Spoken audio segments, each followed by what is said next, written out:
Oye, la guapita de cara esta, ¿qué? Pues mira, tío, me la endorsó su hermana y aquí está. Hostia, pero parece muy niña, ¿no? Si casi no tiene ni tetas. Ya lo sé, tío.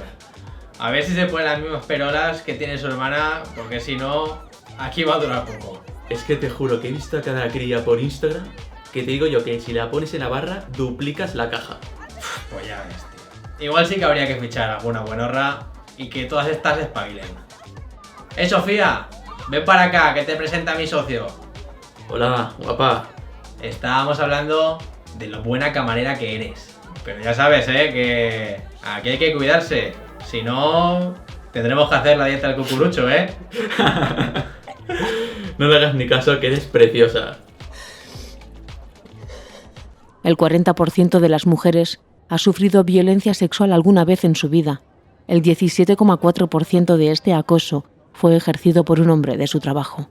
Esto es violencia machista. 016.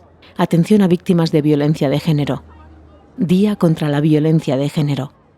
Ajuntament de Massamagrell.